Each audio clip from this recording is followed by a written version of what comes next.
Have you ever started something with great excitement, but then gave up halfway through? A young carpenter named Marcus had this same problem. He could not finish anything he started. His life was filled with half-done projects and broken dreams. But then, one meeting with an old master changed everything. Before we begin, what time are you listening? Where are you from? Drop a comment below and tell me. And please like and subscribe for more videos like this. Now let us dive into this powerful story that might change your life forever. Once upon a time, in a quiet village, surrounded by green hills and winding roads, there lived a young carpenter named Marcus, who was 28 years old, talented with his hands, and full of creative ideas. But Marcus had one big problem that troubled him every single day. He could not finish anything. His workshop was filled with half-built furniture. There was a chair with only 3 legs. There was a table with no top. There was a cabinet with no doors. Every corner held the ghost of a dream he had given up on. When neighbors asked Marcus, "When will that bookshelf be ready?" he would smile nervously and say, "Soon. I just need to work on something else first." But soon never came. The promises piled up like the unfinished furniture, and his reputation began to suffer in the village. His father was a respected carpenter who had taught Marcus everything he knew. He would visit the workshop and sigh deeply. "My son," he would say, shaking his head, "a carpenter is not measured by how many projects he starts, but by how many he finishes." Marcus would nod and promise to do better. Then he would start another project. He told himself, "This time will be different. This chair will be the one I complete." His heart would fill with hope and determination. But the pattern always repeated itself. But within days a new idea would appear, a better design, a more exciting challenge, and the half-finished chair would join the others, gathering dust in the corner. The cycle continued month after month, and Marcus felt trapped in his own pattern. Marcus felt ashamed, but he could not stop the pattern. It was like an addiction he could not control. The shame grew heavier with each abandoned project. Every night, he lay in bed, surrounded by the weight of incomplete things. The guilt pressed on his chest like a heavy stone. He whispered to the darkness, "Why can I not finish what I start? What is wrong with me?" The questions echoed in his mind, but no answers came. He felt broken and alone. The darkness seemed to mock his failures. One spring morning, Marcus received the opportunity of his life. The mayor's daughter was getting married, and she wanted a special wedding gift for her husband, a hand-carved wooden chest, beautiful and unique. This was the kind of project that could change everything. She came to Marcus's workshop. She saw his talent in the half-finished pieces. She said, "I know you can create something magnificent. I will pay you well. I need it in 3 months." Her eyes sparkled with hope and trust, and Marcus felt a surge of energy. Marcus' heart jumped with joy. This was his chance. This would be the project that proved he could finish. He accepted immediately. His mind already raced with beautiful designs. This time would be different. He promised himself. For the first 2 weeks he worked with passion. The chest began to take shape. The wood was perfect. The carvings were beautiful. Everyone who saw it said, "Marcus, this will be your masterpiece." Pride swelled in his chest, and he believed he would actually complete something. But then he saw a beautiful design for a wooden jewelry box in a book. Just a small project, he told himself. "I will finish it quickly, then return to the chest." The familiar voice of temptation whispered in his ear, "Just this one small thing," it said. "You have plenty of time." The small project became a medium project. Then another idea came, then another. His focus scattered in a dozen different directions. The wedding chest sat abandoned in the corner. Days turned into weeks, and 3 months passed like water through his fingers. The wedding day arrived. The chest sat in the corner of his workshop, still unfinished. No lid, no lock. Half of the carvings incomplete. It stood there like a monument to his failure. Marcus stood at his workshop door, listening to the wedding bells ring in the distance. The mayor's daughter had hired another carpenter. Marcus had lost the job, lost the money, lost his reputation. But worse than all of that, he had lost respect for himself. The pain of this failure cut deeper than any before. It was not just about money or reputation. He sat on the floor of his workshop, surrounded by dozens of unfinished pieces, and for the first time in his life he cried, not because he had failed once, but because he had failed the same way over and over for years. The tears came from a deep place inside where all his broken promises lived. He looked at his hands, skilled hands that created beautiful beginnings, but never beautiful endings. He whispered, "I am tired of being the man who almost did something great."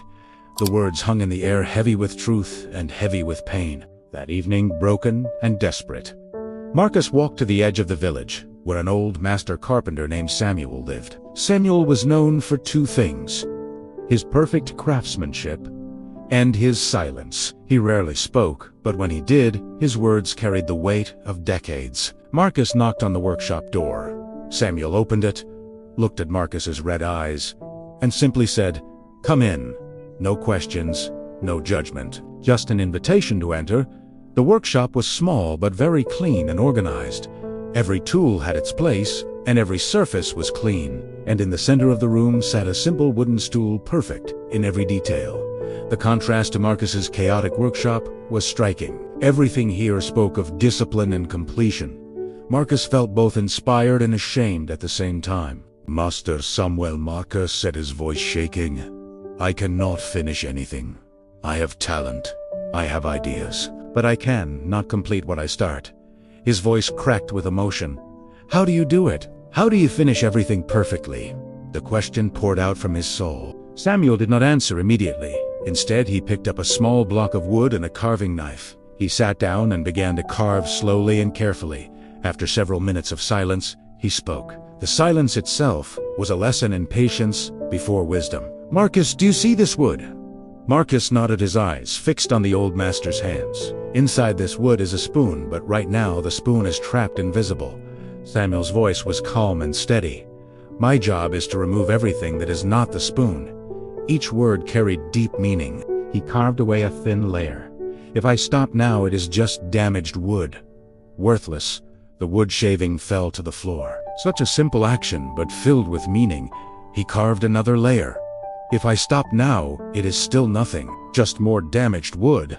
Another shaving fell. He continued stroke by stroke, patiently.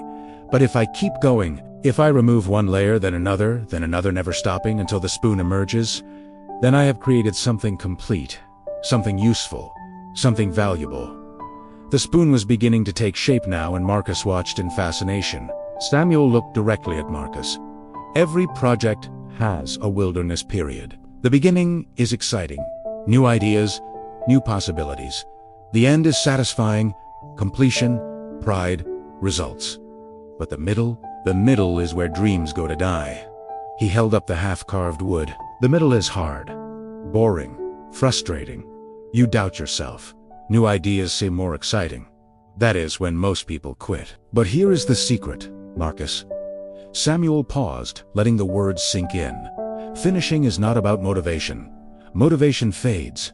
Finishing is about commitment to the process, even when it is no longer exciting." These words struck Marcus like lightning. This was the truth he had been searching for. Motivation was not the answer. Samuel placed the half-carved wood in Marcus's hands. "For the next 30 days, I want you to do something different. Choose one project, just one, the smallest, simplest project in your workshop, and I want you to make a promise.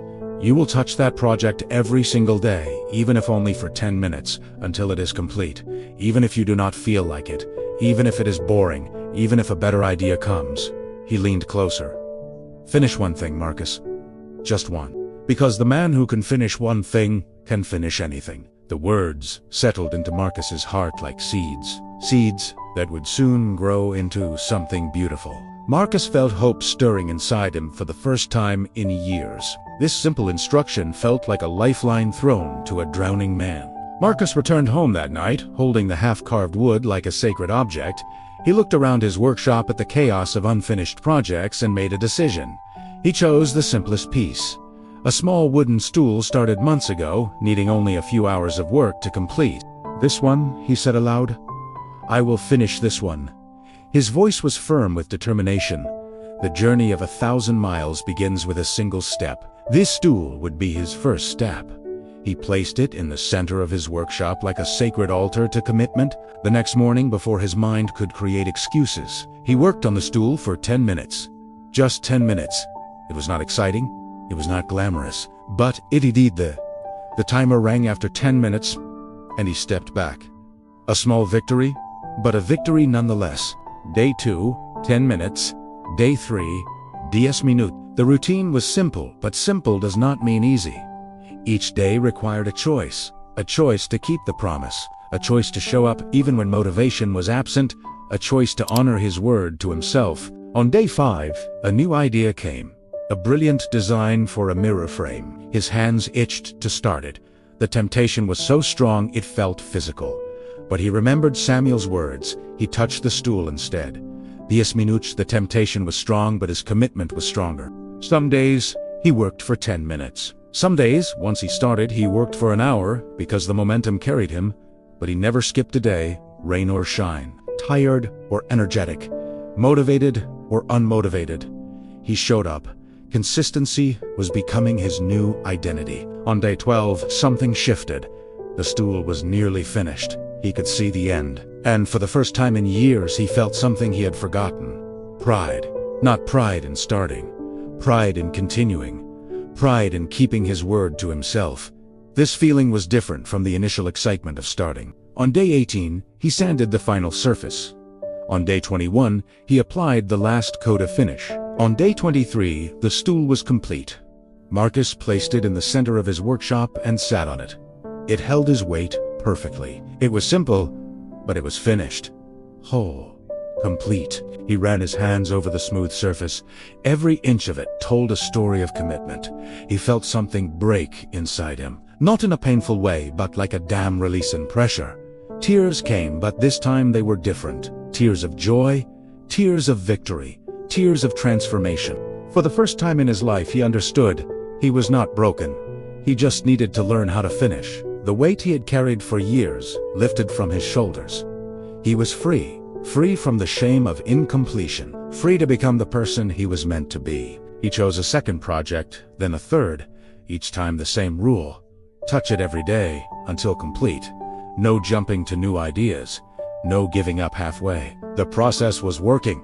With each completed project, his confidence grew. The man who could not finish anything was becoming the man who could finish everything. Weeks became months. Marcus' workshop changed completely. The half-finished graveyard disappeared, replaced by completed furniture, each piece a proof of commitment. Neighbors began to notice. "Marcus, what happened to you?" they asked, with wonder in their voices. His reputation was being rebuilt, one finished project at a time. 6 months later, the mayor's daughter returned. She had heard about Marcus' change. "Can you still make me that wedding chest?" she asked. For our anniversary, her eyes held hope but also uncertainty. Would Marcus be different this time? Could he really finish what he started? Marcus smiled, "Yes, and this time I will finish it." His voice was steady and confident. He knew he could do it. He had proven it to himself dozens of times already. And he did. The chest was magnificent, better than anything he had ever created. Because it was not just built with skill, but with commitment. My friend, Marcus' story is not just about carpentry. It is about you. It is about me. It is about every person who has started something with passion but left it incomplete. We all have unfinished dreams collecting dust somewhere. Projects we began with excitement but abandoned in the messy middle. Here is the truth. Finishing is a skill, not a talent. And like any skill, it can be learned. You do not need to be born with it. You just need to practice it one project at a time. Every completed project strengthens your finishing muscle, making the next one easier. Remember 3 things. First, the middle is always hard. That is not a sign you should quit. That is a sign you are exactly where every successful person has been.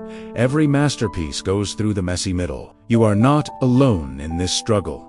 Embrace the difficulty as part of the process. Second, finished beats perfect. A completed simple project is worth more than 10 brilliant ideas that never happened. Done is better than perfect. Action beats intention every time. The world rewards those who complete things, not those who dream about them. Your finished work will always be more valuable than your perfect plans. Third, touch it daily, even 10 minutes, because consistency defeats motivation every single time. Motivation comes and goes like the tide, but consistency is the rock that stands firm. Small daily actions create massive results over time. The compound effect of daily work is more powerful than any burst of motivation. So here is my challenge to you. Look around your life at the half-read books, the abandoned goals, the projects you started with excitement but left behind. Choose one. Just one. The smallest one. And make a promise for the next 30 days. You will touch that project every single day, even if only for 10 minutes until it is complete. Set a timer if you need to. Mark it on your calendar. Tell someone about your commitment. Make it real. Make it public. Make it unavoidable. Because accountability turns intention into action, and action turns dreams into reality. Because the moment you finish one thing, you prove to yourself that you can finish, and that changes everything. That proof becomes the foundation for all future success. You are not a person who cannot finish. You are a person who has not learned how to finish yet. But today, that changes. Today is the day you become a finisher. Today is the day you take back your power. Today is the day you prove to yourself what you are truly capable of. The next 30 days will transform you if you commit to this simple practice. 10 minutes a day, one project, until completion. If this story gave you the push you needed to finally complete something, give this video a like and share it with someone who has dreams collecting dust. Drop a comment telling me what is the one project you are going to finish in the next 30 days. Let us hold each other accountable. I will be back with another story to keep you growing. Until then, remember, stop starting new things. Start finishing.